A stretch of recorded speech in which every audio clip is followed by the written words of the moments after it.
తిరుమల తిరుపతి దేవస్థాన పాలక మండలి సమావేశం జరుగుతున్నటువంటి నేపథ్యంలో పత్రికల్లో ప్రసార మాధ్యమాలలో వస్తున్నటువంటి సమాచారాన్ని బట్టి గత ప్రభుత్వంలో మా పాలక మండళ్లు తీసుకొని వచ్చినటువంటి ఒక అద్భుతమైనటువంటి నిర్ణయాన్ని తొక్కేసి మళ్ళీ పాత విధానాన్నే పునరుద్ధరించాలా అన్నటువంటి ఆలోచన ప్రస్తుత పాలక మండలి అధ్యక్షుడైనటువంటి బిఆర్ నాయుడు గారికి చాలా బలంగా ఉంది అన్నటువంటి విషయం అర్థమవుతున్నది. అది ఏంటిరా అంటే వైకుంఠ ఏకాదశి పర్వదినాల సందర్భంగా భక్తులకు లక్షలాది మందికి దర్శన భాగ్యం వైకుంఠ ద్వారం గుండా కల్పించాలా అన్నటువంటి ఒక సదాశయంతో ఆనాడు జగన్మోహన్ రెడ్డి గారు ముఖ్యమంత్రిగా ఉండగా ప్రస్తుత ఈవో అనిల్ కుమార్ సింఘాల్ గారు ఉన్నప్పుడే దీనికి సంబంధించి ఒక పాలక మండలి నుంచి సభ్యులను ఒక నలుగురిని అలాగే అడిషనల్ ఈవోని ఒక సబ్ కమిటీగా వేయటమే కాకుండా దాదాపు 26 మంది పీఠాధిపతులతో వాళ్ల సమ్మతిని వాళ్ల యొక్క అంగీకారాన్ని తీసుకొని అలాగే తిరుమల వైఖానస ఆగమ పండితుల యొక్క సలహాల మేరకు పెద్దజియ్యర్ గారు ఇచ్చినటువంటి సూచనల మేరకు దాదాపు 32 మంది ప్రముఖులు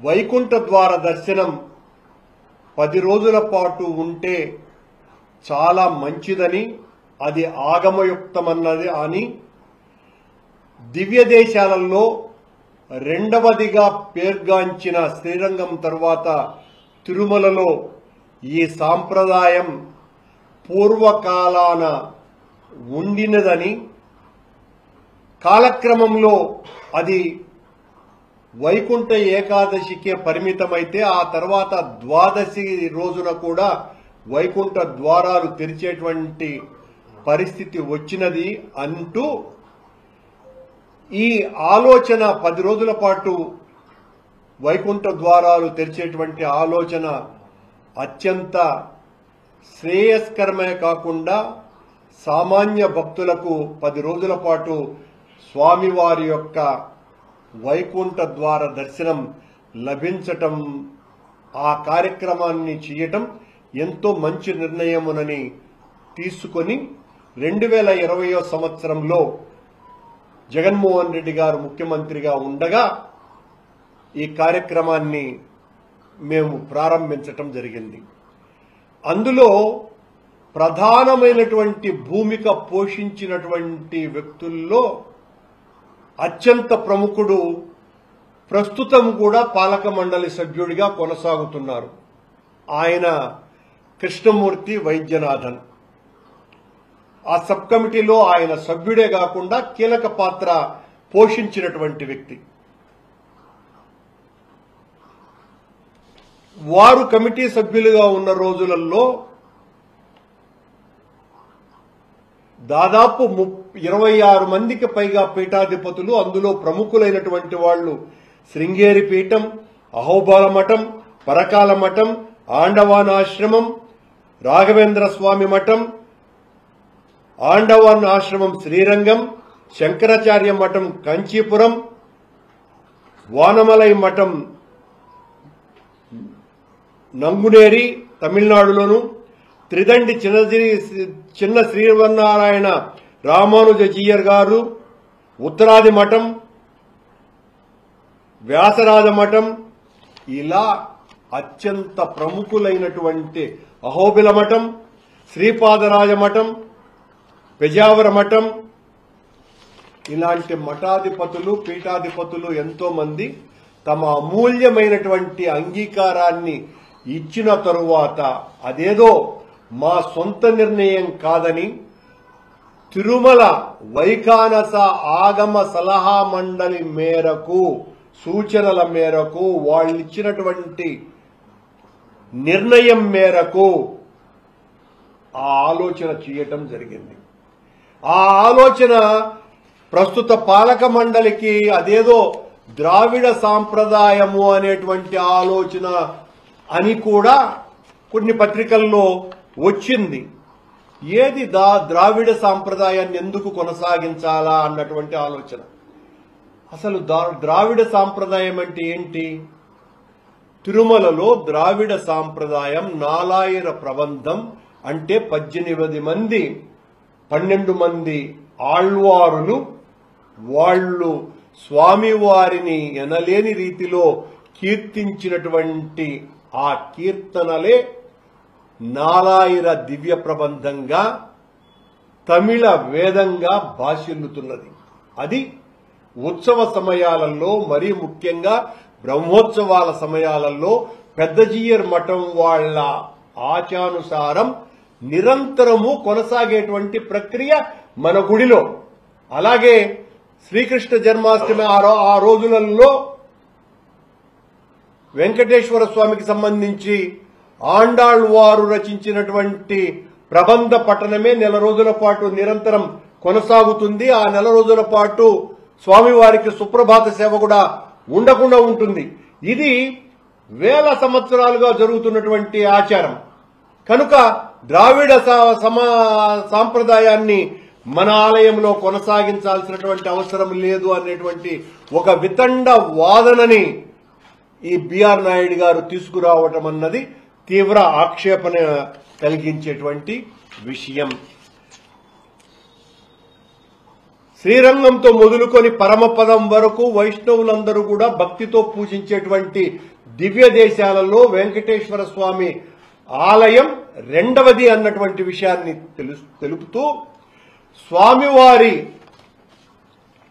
అంటే శ్రీ మహావిష్ణువుకు మానవ కాల ప్రకారం కాకుండా దైవమాన కాల ప్రకారం ఏకాదశి పర్వం 10 రోజులు ఉంటుందని, ఆ స్వామికి 40 నిమిషాలే మనకు 10 రోజులు అవుతుందని, ఇవన్నీ కూడా మనం మాట్లాడి నిర్ణయాలు తీసుకున్నటువంటివి కాదు. సాంప్రదాయ ప్రసిద్ధులు చెప్పినటువంటి సూచనలు ఇవన్నీ కూడా. కనుక 10 రోజులు వైకుంఠ ఏకాదశి పర్వదినాలుగా భావించి ఆ 10 రోజుల పాటు వైకుంఠ ద్వారాన్ని తెరవటం అత్యంత మంచిది అన్నటువంటి వాళ్ల సూచనలతో ఆనాడు పాలక మండలి తీసుకున్నటువంటి నిర్ణయం చేతగాక చేష్టలుడిగి చేతులెత్తేసి మీలో మీరు కొట్లాడుకొని ఎట్లా మీ పైరవీకారులకు అందరికీ కూడా దర్శన టికెట్లు ఇప్పించాలన్న దాంట్లో తలమునకలైపోయి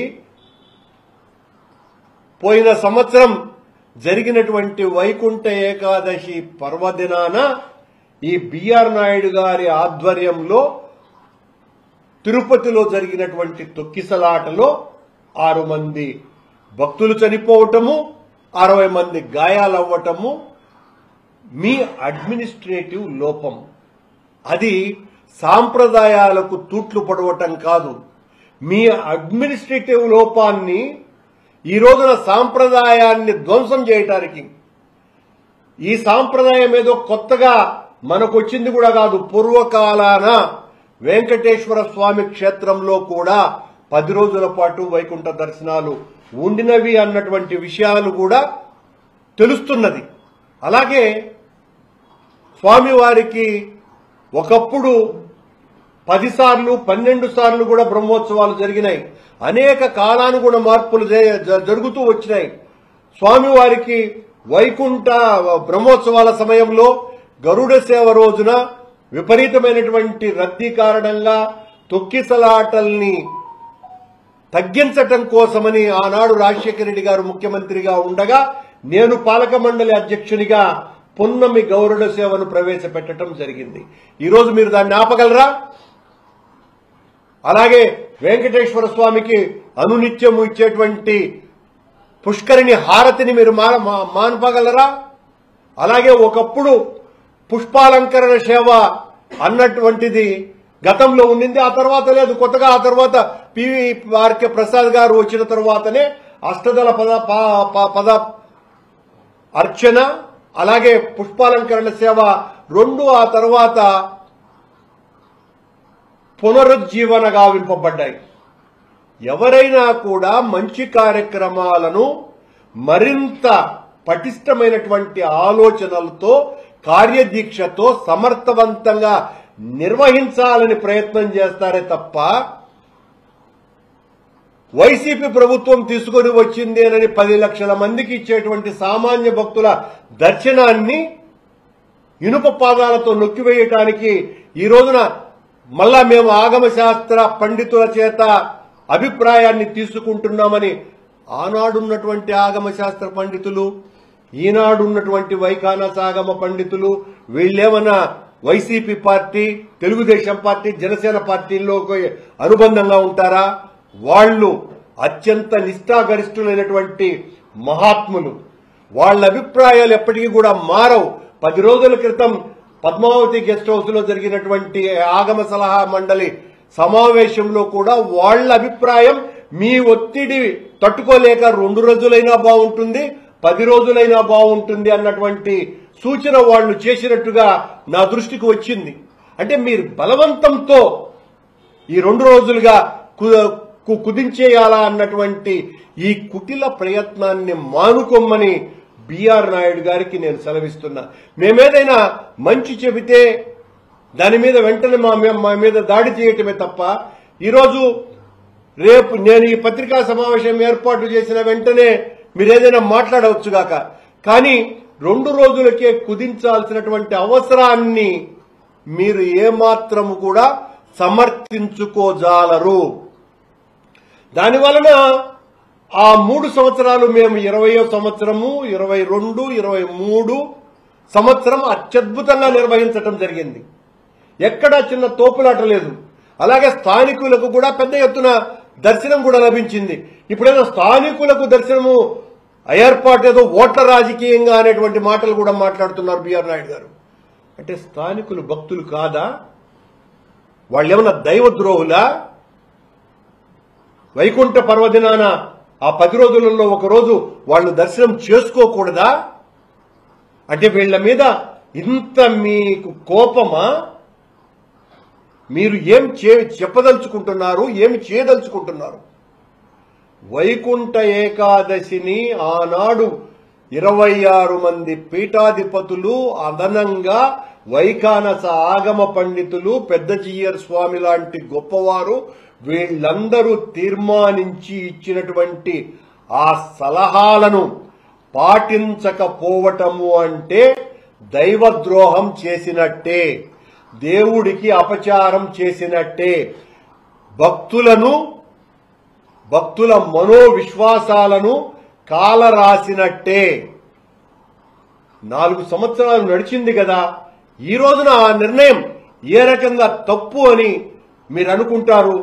తప్పు అనుకోవటం వెనుక మేము నిర్వహించలేము అని చేతులెత్తేయటము తప్ప మరొక్కటి కాదు.